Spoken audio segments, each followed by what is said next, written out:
I'm going to start off this morning in a very bold way by making some assumptions about you. Now, I get it. I know you're probably thinking, hold on a second, preacher man.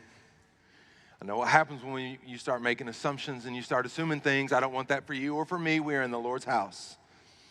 But I'm going to start off today with a little bold. If you'll allow me just a little bit of latitude, I believe that there are some things that are likely true about you. In fact, I believe that probably every single person that is hearing my voice this morning, you would probably say that one of these three things is true about you, that there has been a time where you have been disillusioned or maybe even disappointed with material things. That maybe we, at some level we all enjoy some material things, but there's a point where maybe you were just a little dissatisfied that material thing didn't quite hit the mark. It didn't meet the need as much as you had hoped. I'm going to be willing to bet that there's somebody that is weary with injustice. You're weary when you look out at the world and you see bad things happening, and you see innocent people struggling, and even if you're not, even if you're super hard-hearted and you're just I don't care about injustice, you're probably weary about all the conversations about why one group of people says that they are experiencing injustice, and the other group of people saying they're experiencing injustice, and you're probably weary of the conversation. Or maybe you're here today, and maybe you sometimes wonder, what is even real?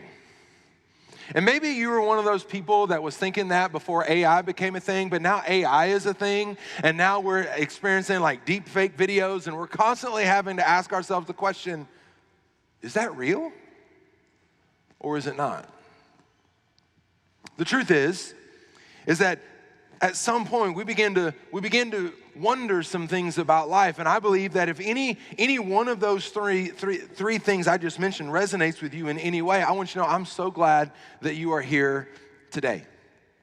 Because today we're going to be starting a message series where we're going to talk about some really big, important questions that you're not ignorant of. It's not like you don't know that those questions are there. It's probably not even that you haven't even at times asked yourself the question. But what happens is we go through life and we constantly kind of get busy with things, and we have things that we're looking forward to and things that are distractions. And so we're aware of the question, we acknowledge the question, but we don't ever actually get down to wrestling the answer to the question to the ground. Questions like, well, what is the meaning and purpose of life? Why is life unfair and unpredictable? Is money and success enough to make me happy? What if I miss my moment? What if my season is past? Maybe perhaps the most important question that any of us could ever ask, what happens after we die? Now, I get it. For most of us, those aren't the kind of questions that we just wake up in the morning so excited to I can't wait to answer the question, have I missed my moment? And so we have these excuses. We have reasons why we don't get around to them, because while we know those questions are there, there's a whole lot of other things that we would rather do. We would rather, go to a Chiefs game. We would rather go see our kids, participate in a middle school band concert. We would rather wash our underwear, right? Like we would rather do any of those things than really actually have to wrestle down these questions that are so important. But let me tell you the reason why I believe these questions are so important. The reason why I believe that you can't afford to ignore them. The reason why I believe that you need to ask them and find answers to them before it's too late. It's because the way that you answer these questions will shape how you live your life. And so we're going to spend some time over the next 6 weeks diving into this in a series that we have titled Before It's Too Late. If I haven't met you yet, my name is Jernigan. It's my great joy to be the pastor here at Discover Church. Thank you for coming to Tailgate Sunday with us. We like to just throw a party every once in a while and invite our community to come participate. And listen, even if we're a little upset about how the season's going so far, we can still throw a party and acknowledge that we still are fans of what has been the best team in the history of the world for the last 5 years. Amen? Some of you are like, we're 0-2, bro. I don't know if I can clap to that. If you're brand new with us, Discover Church is a church. We actually are one church that meets in 2 locations. If you're in the room with me this morning, you're at our Northland location, and I'm so glad that you're here.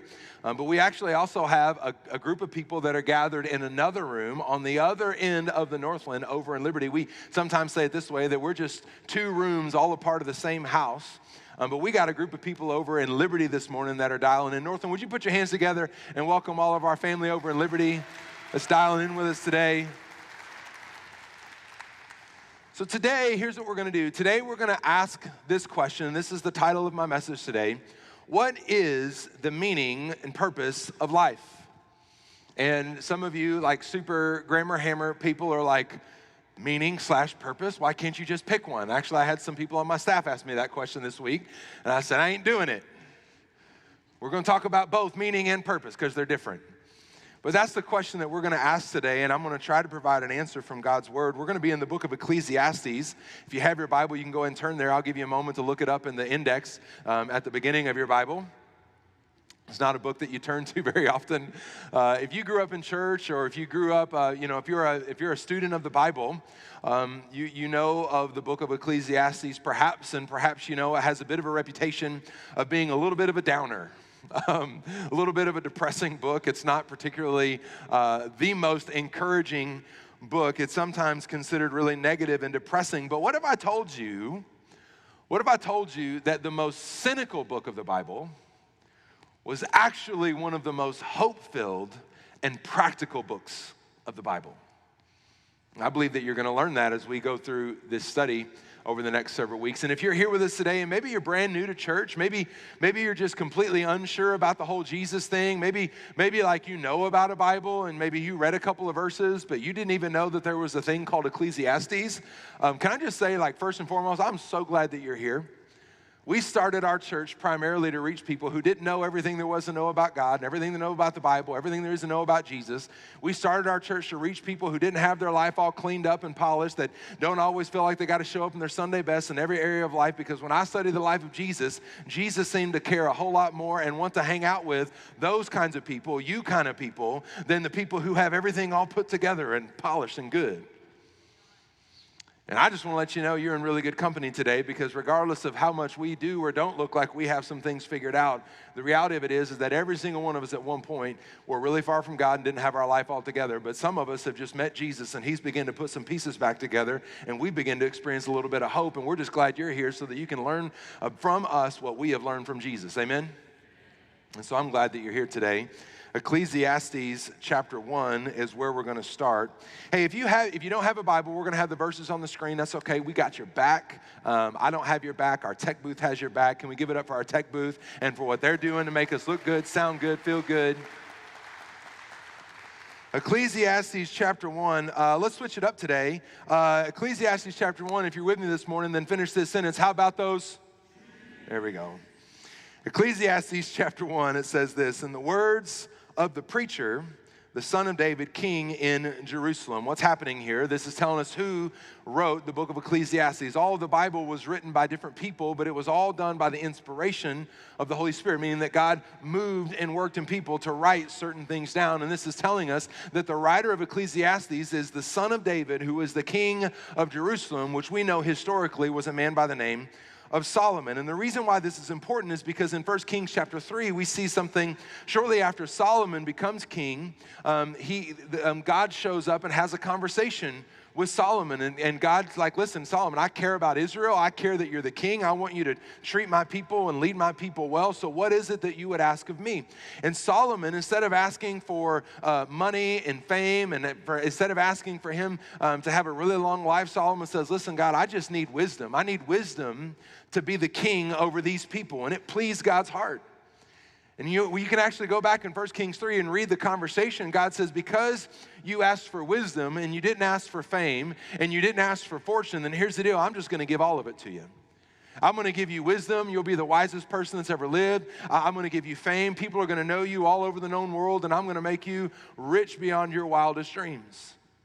By the way, that's not a formula. I tried it. You can't just say, God, give me wisdom. My bank account has not reflected that yet, so it's not a prescription about how to do things, but it's just a description of what happened with Solomon. And sure enough, Solomon proved to be remarkably wise. He wrote most of what is considered the wisdom literature in the book of the Bible. We see that he was sought after by kings and queens and dignitaries all over the known world in his time. And he was ridiculously wealthy. In fact, I did a little bit of research this week. This was kind of fun. Somebody actually went along and added up all of the places that it talks about how much gold, how much silver, how much cattle, all that kind of stuff that Solomon had. And someone actually did the work to do their best to try to convert that into modern day currency. And what they found was that Solomon in today's currency would be a not millionaire, not billionaire, a multi-trillionaire. Come on, bro. Like, I'd want to be friends with him. Anybody else? You buying? I'm in. That's what tells us who wrote it. And then what happens here is that Solomon starts his book off, Ecclesiastes, he starts it off with his conclusion. Kind of an interesting approach. He basically says, I'm Solomon, this is what I'm written, and here's what my conclusion is. In verse 2, he says, vanity of vanities, says the preacher, vanity of vanities, all is vanity. And for those of you that don't know what the word vanity is, he's not talking about a piece of furniture. The original language here, it translates fruitless, pointless, worthless. In other words, Solomon is starting off verse 2, and he goes, here is my conclusion of everything that I've learned about life so far. Here it is. Are you ready? Life is meaningless. Welcome to Discover Church. I'm so glad I can encourage you this morning. Man, we are a spirit-filled, Bible-believing, try to be a breath of fresh air to everybody we come in contact with. We try to be a life-giving church. Welcome to church. Life is meaningless. Amen? So he starts with his conclusion. But what's interesting is that what he does through the next 2 chapters is he says, listen, here's the reason why I've come to that conclusion. And what Solomon has done, remember, he's the wisest, wealthiest, he's a king, he's all powerful, he's got limitless access to pretty much everything. And he basically goes about, we don't know for how long, but he goes about this journey to try to find meaning and purpose in life. And what he does is he turns to 5 things that most of us turn to. And as we go through this today, if you've ever thought, man, the Bible, it's so old, it's so ancient, it's so archaic, it doesn't apply to our life. Oh my gosh, I don't even understand it when I'm reading it. How can it be helpful in any way? I just believe today that if that's the assumption you have about the Bible, God's going to rewrite some of your assumptions today. Because what Solomon does is he goes to 5 things that we as humans often go to try to find purpose or meaning in our life. And so let's see what those 5 things are. The first thing that he's going to go to is he's going to go to work. I don't know how many of you have ever thought, okay, I'll just get a job. If I get a job, it'll provide some meaning, it'll provide some purpose, it'll provide some value, so on and so forth. So that's what Solomon does. He goes to work. Look at verse 3. He says, what profit has a man from all his labor in which he toils under the sun? He says, one generation passes away, and then another generation comes, but the earth abides forever. In other words, he's saying there's just this cycle that people live, they die, and the next generation lives and dies and lives and dies and lives and dies. But the earth just like life just keeps moving on. Even though our life expires, everything that we know about life continues. Then he actually goes in the next couple of verses and he begins to notice the earth and the cycles of things that happen on the earth. He says, listen, the sun, it goes up and it comes down. It goes up and it comes down. It goes up and it comes down. It's a limitless cycle. Then he talks about the wind. He goes, the wind, it goes around and around and around and around and around. It doesn't start, it doesn't end, it just keeps going. And you just are aware that it's happened and then it doesn't happen, but then it happens again. And then he looks at the water and the rain and the water cycle, and he goes, it rains and it comes down and it fills the streams go into the ocean, but the oceans are never full, and then it just happens again and again and again. And then he's basically saying, listen, all of this that I'm learning and noticing and observing as I'm going to work and doing all the things, it is exhausting. Anybody ever felt exhausted by work? 3 people have felt exhausted by work. Everybody else is just dadgum Willy Wonka. Have you ever felt exhausted by work? Listen, I just want to give you permission. It's okay to talk back to the preacher at Discover Church, even over at Liberty. I know I can't hear you, but just pretend that I can. Let everyone know that you're awake, okay? Man, work can be exhausting. And so here's what Solomon says. He gets to the end of verse 9 and he says, listen, there is nothing new under the sun. There's nothing new under the sun. He's like, listen, everything that I've observed, all of these cycles, it's just like a repolished version of an old thing. It's the same thing, just kind of a different way. It's wearing different fashion and different clothes. And what I've learned is that, like, if I stick around long enough, the cycles just keep coming back, right? Like baggy pants and Doc Martens, they're coming back. Man, all of my kids of the early 2000s, man, we got our time back.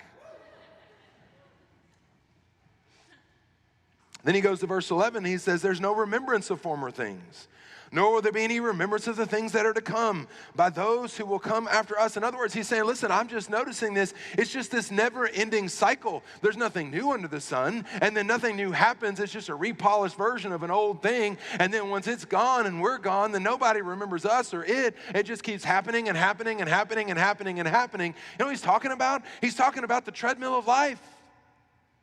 He's talking about that exhausting feeling of being in the rat race. You know what the rat race is? It's the pointless, exhausting cycle of working long hours, competing for money and position and status, oftentimes at the expense of our own well-being and personal fulfillment and our own time for rest. We keep exchanging time for money and thinking that more money will give us more stuff, but we don't have any time to experience it.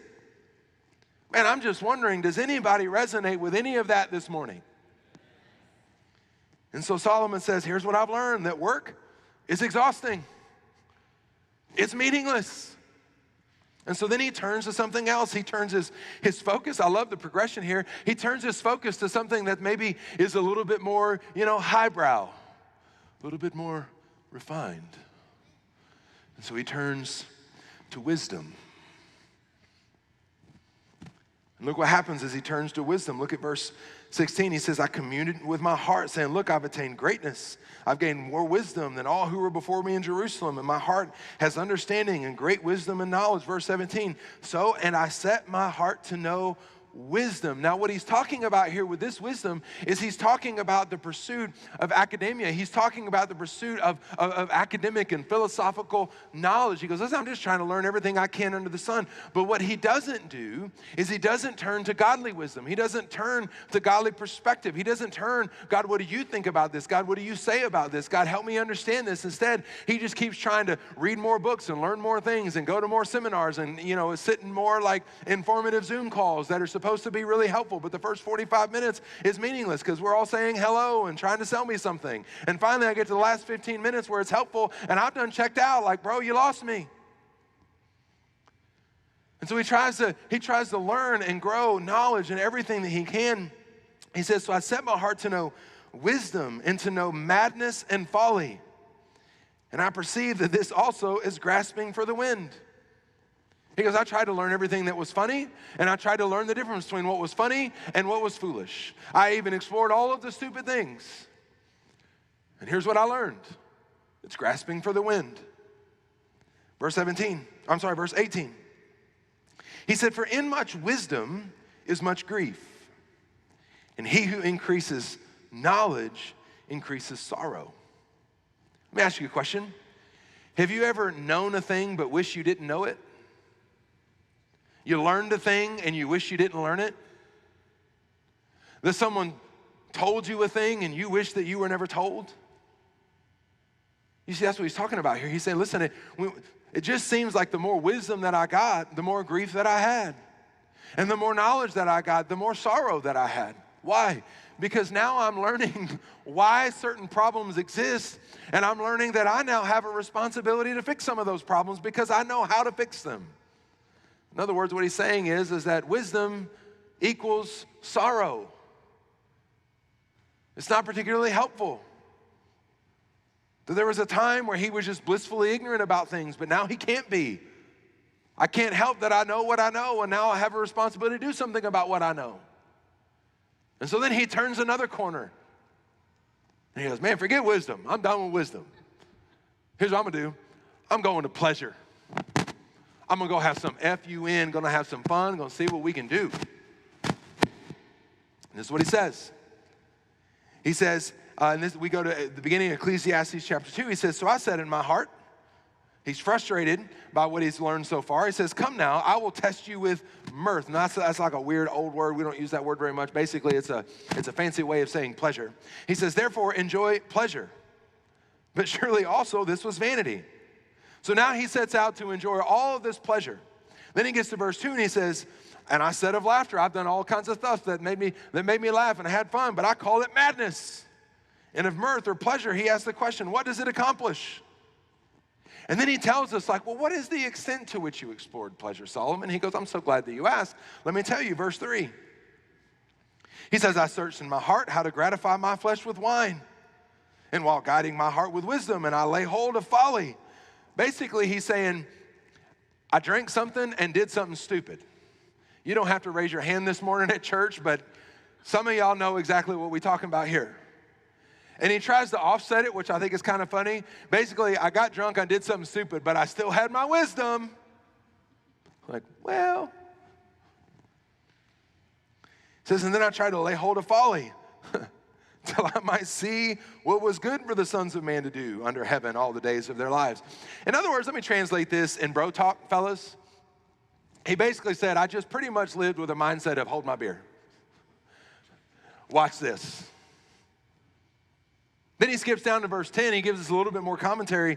In verse 10, he says, whatever my eyes desired, I did not keep from them. I did not withhold from my heart any pleasures, for my heart rejoiced in all my labor, and this was my reward for all my labor. And basically he's saying, listen, I leveraged the full weight of all of my extravagant wealth, and I basically lived an entire season of my life with one guiding, operating philosophy: treat yourself. If I see it, I want it, I like it, I'm gonna get it, I'm gonna do it. Also probably explains, the Bible says that Solomon had 700 wives and 300 side chicks. Right? Like in my younger, less mature days, if you were to have explained that, like I might have been like, I get it.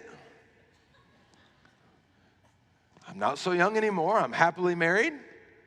That sounds terrible. I love being married to one woman, and I'm grateful for her, and I don't need any more.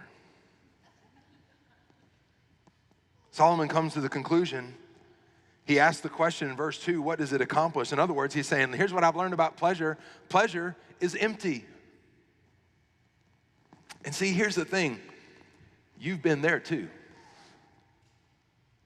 There was a time where you set out to go have some fun, and maybe it was really wholesome fun, or maybe it wasn't so wholesome. And while you were in the midst of it, it was fun. And then it was over, and then you felt empty. Usually, that emptiness is some sorrow or regret, or that empty feeling shows up like, well, man, that was awesome. I can't wait till next week because I got to go do it again. See, Solomon's basically saying, listen, I've just gone on the same journey that most of you have gone on, and I'm just trying to figure out what is the meaning and purpose of life. Then he turns to the last two things he turns to is the thing that so many of us turn to try to find meaning and purpose in life. He turns to accomplishments and possessions. Look what happens. Look what he says in verse 4. He said, I made my works great. I built myself houses and planted myself vineyards. Now, when he talks about building houses, listen, I'm going to tell you right now, he ain't talking about building the kind of house that you live in. With all due respect, whatever kind of house or apartment or condo or complex, whatever you living in, that ain't what Solomon's talking about. When you read the stories about the stuff that Solomon built, Solomon was building these super extravagant, incredibly ornate houses and places and architecture and gardens and things, and he was doing so with the finest materials. Homeboy wasn't going to, Home Depot. Dude was importing the most extravagant, expensive, finest building materials from all the land. He was exporting or importing it in so that he could build him some of the nicest, fanciest, most elaborate stuff. So he says, I made my works great. I built myself houses and planted myself vineyards. I made myself gardens and orchards, and I planted all kinds of fruit trees in them. By the way, I'm just going to go ahead and assume that he didn't actually do all the planting. So if you're upset because your garden and your flowers and stuff keep dying, just know Solomon didn't plant none of that stuff. You'll find out in a second why. Verse 6, it says, I made myself water pools from which to water the growing trees of the garden. Here's how we know Solomon didn't plant a dang thing. I acquired male servants and female servants and had servants born in my house. Yes, I had greater possessions of herds and flocks than all who were in Jerusalem before me. I also gathered for myself silver and gold and the special treasures of kings and of the provinces. I acquired male and female singers and delights of the Son of Man and musical instruments of all kinds. And so I became great and excelled more than all who were before me in Jerusalem. Also, my wisdom remained with me. In other words, he's basically saying, listen, humble brag, I legit was pretty great. Like I accomplished some things, I built some things, I possessed some things. Ain't nobody had the kind of stuff that I had. And objectively, most people would come and look at the stuff that I built and the stuff that I had, and they would sit and listen to me talk. And he basically saying, objectively, people thought I was great. In the midst of all of this, he says, I still had my wisdom with me. And we come back to verse 10 again. He says, whatever my eyes desired, I did not keep from them. I did not withhold my heart from any pleasure. For my heart rejoiced in all my labor, and this was my reward for my labor. Then I looked on all the works that my hands had done, and on the labor in which I had toiled, and indeed all was vanity and grasping for the wind. And he says, and there was no profit under the sun. I mean, here is a guy who legitimately accomplished more than most of us could ever accomplish in 10 lifetimes. And he had in his possession a net worth that is more than most of us will ever experience in 100 lifetimes. He's basically saying, listen, I did it. I got the t-shirt. Everyone thought I was awesome. They looked at all of my things. Wow, look at this. It's amazing. Who did Solomon is the greatest. And yet this is his conclusion about all of his accomplishments and all of his possessions. When he says there is no profit under the sun, he's saying, what I've learned about accomplishments and possessions is they are worthless. And you might be going, that sounds like some privilege right there. I'm going to tell you what. Like, must be nice to build the nicest houses, and go, Must be nice to have the nicest chariots, and the nicest horses with the most, custom hooves and grills and, all the stuff. Must be nice to have servants and people be like, hey, sing me something. And they just start singing like, must be nice. And we would be tempted to go, see, that's what I'm talking about. The Bible is just like, I can't relate to that. But see, here's the thing. Let's put it down into our level, but we can relate to it. Let me ask you a question. Have you ever been frustrated with your house? Have you ever been frustrated with your car? Have you ever been frustrated with your spouse? Have you ever been frustrated with a piece of clothing that doesn't fit just quite right? Have you ever been frustrated with your kids? Don't answer that. You know what Solomon is saying? Solomon, now his scale of all of this is totally different than most of us. And if you can relate to that scale, God bless you. Like, seriously, let's go golf sometime.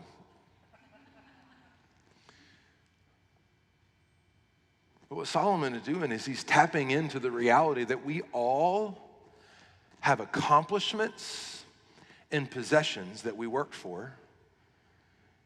We set goals out to accomplish. We prayed for them.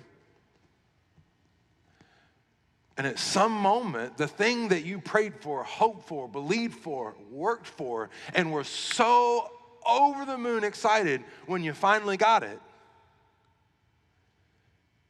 in a matter of time, what once was a blessing eventually becomes a burden. And you get frustrated, and you get exhausted.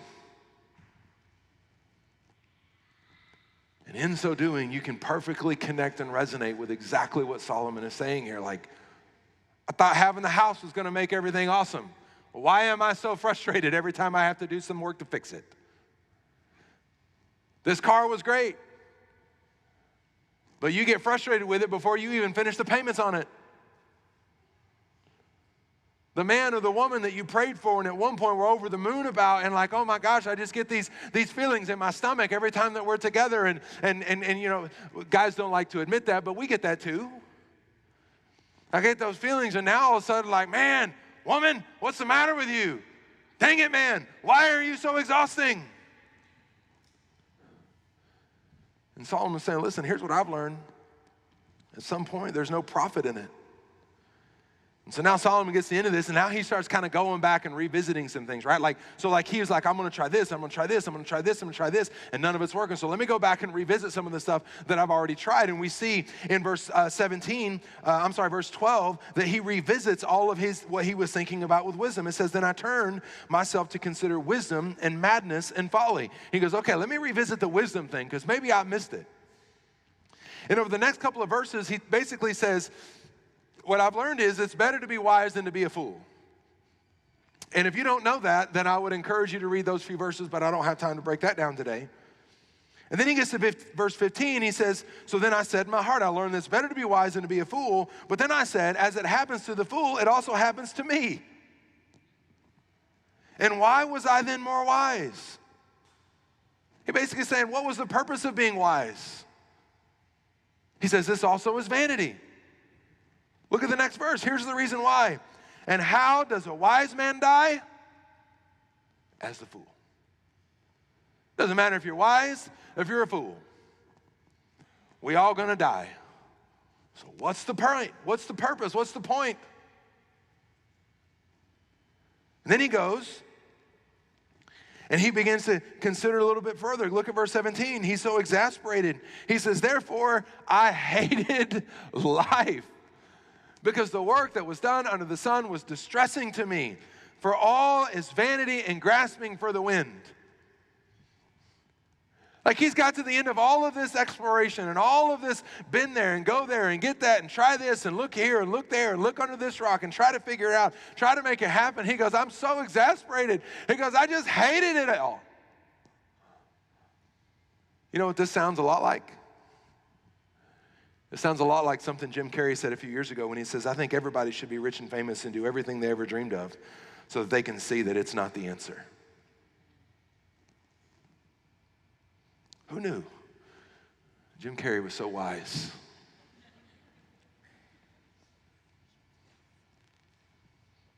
Solomon's basically saying, like, listen, everything is just pointless.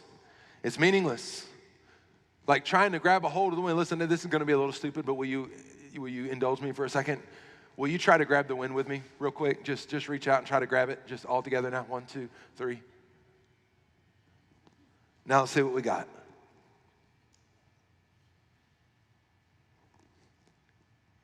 Solomon's saying that is everything I've learned about life. Whether it's work, whether it's wisdom, whether it's pleasure, whether it's accomplishment, whether it's possessions. I've spent all this time in my life reaching and straining and striving, believing if I could just get that job, if I could just have better understanding around this, if I could just experience more of this pleasure, if I could acquire this, if I could attain that, if I could possess this. And he's saying, like, I've spent so much time just reaching and grabbing, trying to grab a hold of things and trying to make sense of it. And here's what I've learned of all of my reaching and all of my grabbing. I look at what I've got, and I've got nothing.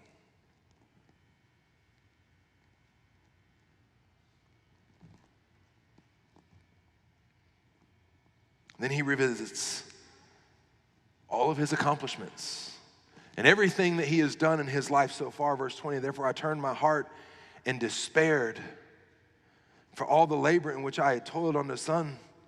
So now he's looking at all of the great wealth that he has amassed. He's looking at his entire empire and the houses and the vineyards that he's built and the stores of gold and silver and precious jewels and spices and all the things. And he's looking at all of the kingdom that he is leading, and he's looking around to all of it. And then he comes to this conclusion. How many of you are ready to be depressed? You ready? Here we go. Verse 21, he says, turned my heart and despaired of all the labor which I toiled under the sun. Why? Because there is a man whose labor is with wisdom and knowledge and skill, yet he must leave his heritage to a man who hasn't worked for it.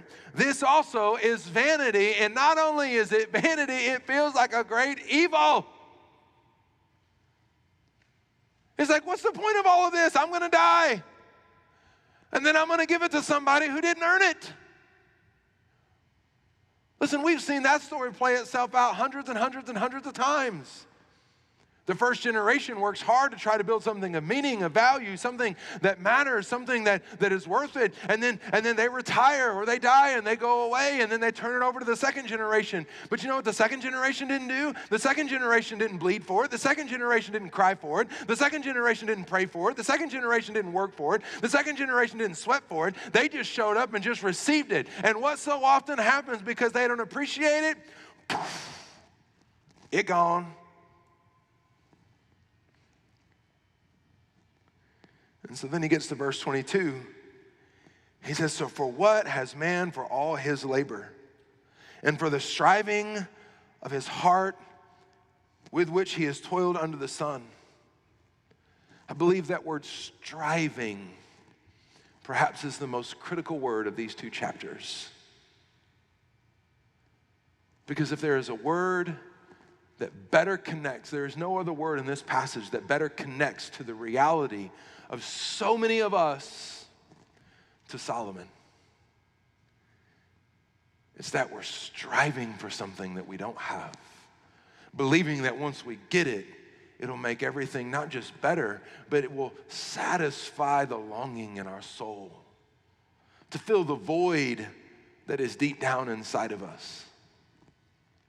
He says, for what has man for all of the striving of his heart with which he has toiled under the sun? Verse 23, for all his days are sorrowful, and all his work is burdensome. And even in the night, his heart takes no rest. Why? Well, he already told us how he was distressed and despaired. And he goes, this also is vanity. So now he comes back to the conclusion that he started with. He said, listen, I've gone and done all of these things, and here's my conclusion. Life is meaningless.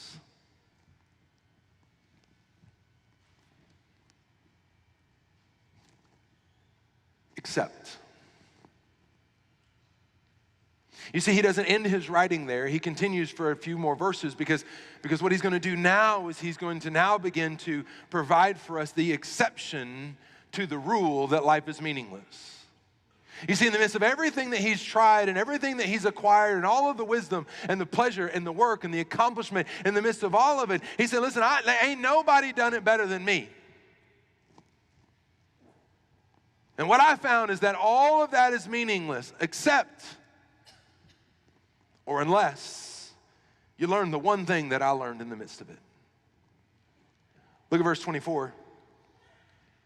He says, nothing is better for a man that he should eat and drink. In other words, that he should be satisfied by the essential things of life, and that his soul, that part deep down in the recesses of who we are, the thing that we keep trying to fill, and that his soul should enjoy good in his labor.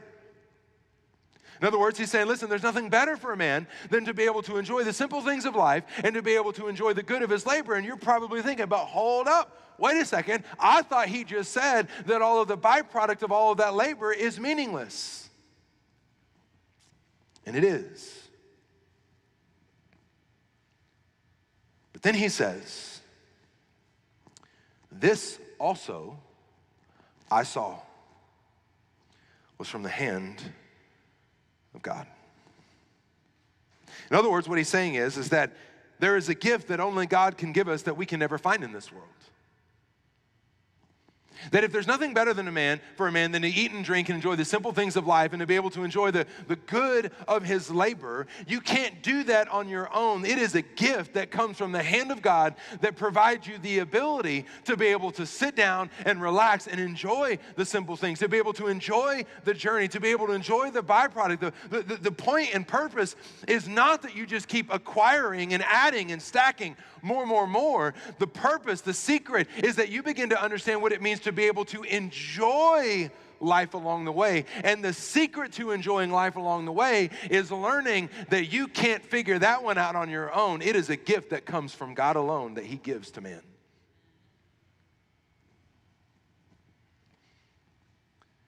And Solomon is uniquely qualified to come to this conclusion. And he, again, I love kind of like this weird, like he's so confident. And I get it, like he, authority and wisdom and power and money, and he's done all the things, right? Like there's like just a confidence that I don't know that he's trying to be arrogant, but I do think he's trying to be definitive. Like, listen, I know what I'm talking about. Verse 25, for who can eat and who can have enjoyment more than I? In other words, he's saying, listen, if you ain't learned it yet, nobody can chase after the things of the world more than I have.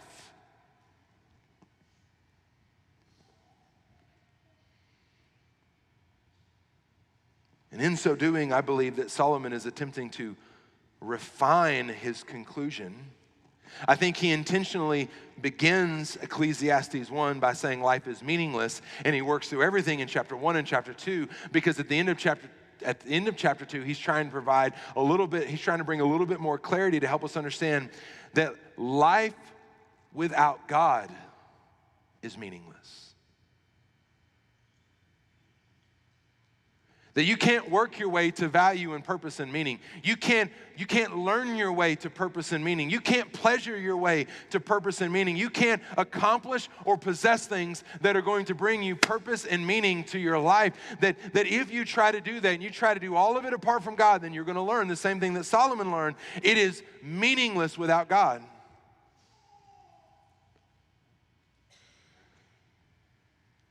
At the same time, he's trying to help us understand the opposite of that statement, that life without God is meaningless, but life with God provides fullness of meaning.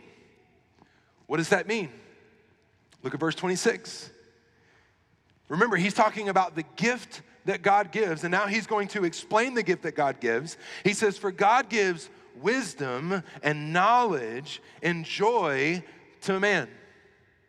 Now, Solomon now is talking about a different kind of wisdom and knowledge that's different than academia or philosophy or study or trying to just learn your way there. He's talking about a kind of wisdom and knowledge that is the wisdom and knowledge from God's perspective, the perspective of the one who created wisdom and who created knowledge. He's saying there's a gift that only God gives, and God gives a wisdom that you can't find in this world, a knowledge that you can't acquire in this world, and he provides joy that no pleasure in this world can ever bring you.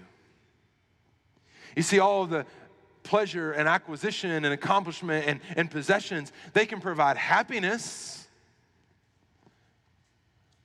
but happiness fades. He's saying only God can provide joy, and joy is something that is beyond the circumstance. Joy has staying power. Joy sticks to you even when the things around you aren't great. Joy amplifies the things that are good and makes them better, and joy redefines the things that are dark and makes them bright.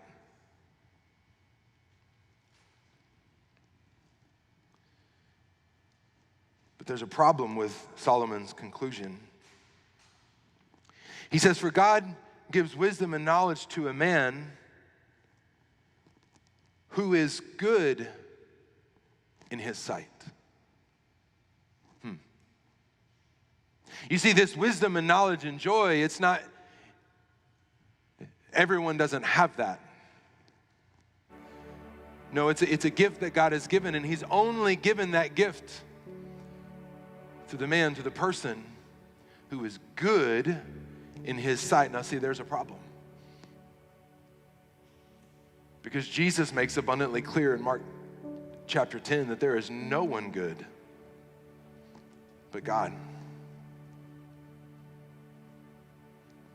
Yeah, we humans have our own working definition of what good is, that maybe we do some more good things, nice things, kind things, polite things, helpful things than we do bad things, and we try to use that to be our measure and our metric of what is good. But Jesus paints this very honest picture. And he says, listen, your standard and your metric of good is off. Your standard and metric of good is compared to what you think and believe and understand bad is. But Jesus says in Mark chapter 10 and verse 18, he is now clarifying, well then what is the definition of good? And Jesus goes, I'll tell you what the definition of good is, what the standard of good is. It's God. It's perfect. It's holy. It's never did anything wrong.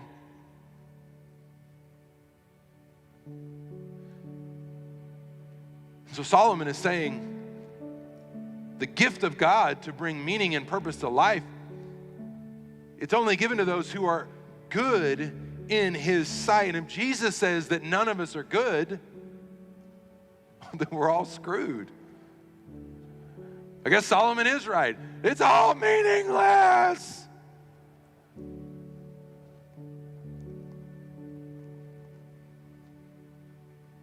You see, what I love, we don't like hearing bad news. By its very definition, bad news isn't fun. Bad news, it's not good. Bad news is not joyful.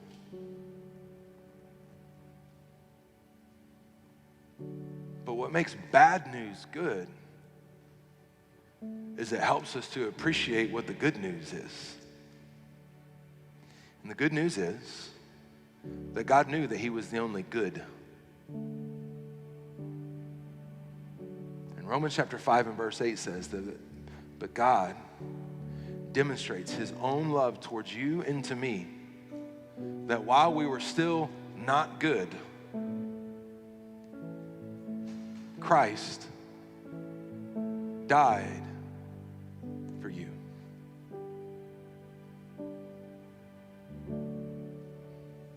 You see, the meaning and purpose of life can't be found if you live your life apart from God.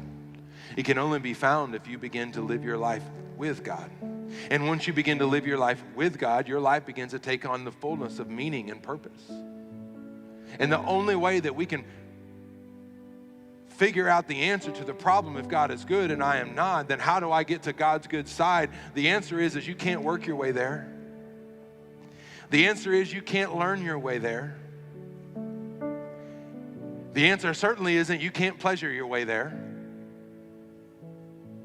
You can't accomplish your way there, and you can't possess enough things to get your way there. No, the only way that you can get to God's good side is if you trust in Jesus, who left heaven, came to earth to live a perfect life, to die on the cross, to die so that we could live. And it's only by faith in Jesus, trusting in him, surrendering our lives to him, that we begin to get repositioned to being on God's good side. See, Solomon goes and he continues, for God gives wisdom and knowledge to a man who is good in his sight, but to the sinner, that's you and me before Jesus. That's you if you've not yet come to Jesus and surrendered your life to him.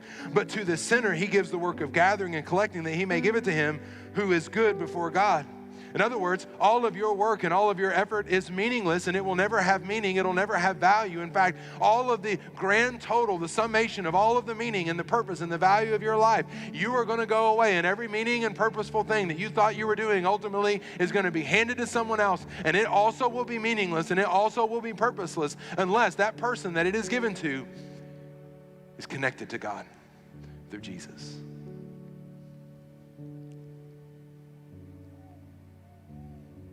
Because of God's crazy love for you and his crazy love for me, he saw your desperation. He saw your despair. He saw your sorrow. He knew that life was going to be hard and exhausting and frustrating and irritating and disappointing. He knew that at some point we would try to fix it all by trying to acquire or attain or accomplish. And he knew that all of that was going to be empty, that the things that at one point in our life felt like a blessing, they're eventually just going to become a burden. See, he knew all of that, which is why he sent Jesus.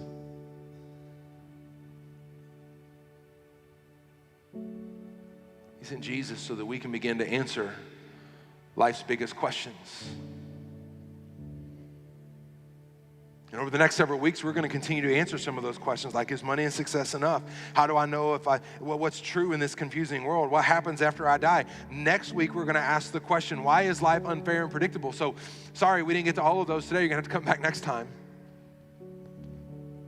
But if you've been wondering, what is the purpose and meaning of life? Let me give it to you. It's three simple things. According to what God is telling us through the life of Solomon, recorded in Ecclesiastes, the meaning and purpose of life is that you would know God. Not know about God, not have a distant, faint awareness of God. No. Jesus said in John 17:3 that this is eternal life, that they may know you intimately, personally, growing in a personal relationship with God, that they may know you, the one true God, in Jesus Christ, whom you have sent. That you would know him personally, not just intellectually, but personally. The second thing that provides meaning and purpose in life is that you enjoy God. That as God leads you and guides you and provides for you and encourages you, and even though through the very, very hard and challenging and difficult, you continue to trust God, you begin to enjoy God, that even in the hard times, God does some of his best work. And what you're going to find is that as you continue in your journey of life, as you know God more, as you enjoy God more, you're going to feel something inside of you that feels so filled with joy, so filled with hope, so filled with victory, so filled with peace that you've been trying to find in the world, but you ain't found it anywhere else. You've only found it in Jesus. What's going to eventually happen is that you're going to feel this burden inside of you to try to make God known to everybody that you care about. You see, this is the meaning and purpose of life. That you know God, that you enjoy God, and that you make God known. And if you're here today, regardless of which campus that you're at, and you've never known God, then God has brought you into this place today so that you can hear the truth of his word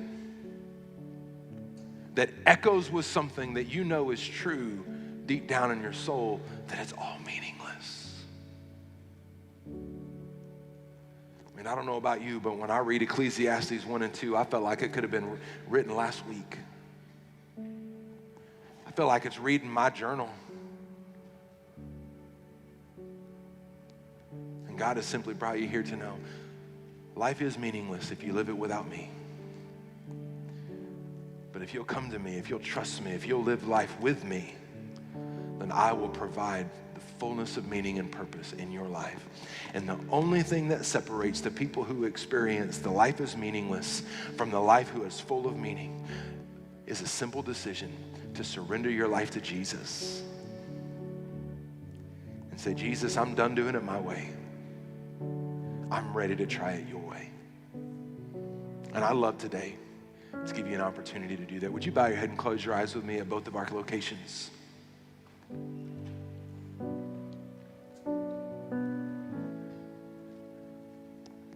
If you're ready to make a different decision, try something new today, then I want you to pray this prayer in the quietness of my mind, of your mind. Dear Jesus, I am exhausted with doing it my way. And I am willing to try something new. Jesus, I believe that you love me. I believe you died on the cross for me and that you rose from the grave to give me new life. Jesus, would you forgive me of my sins? Would you come into my life? Would you make me new? Would you help me live my life for you?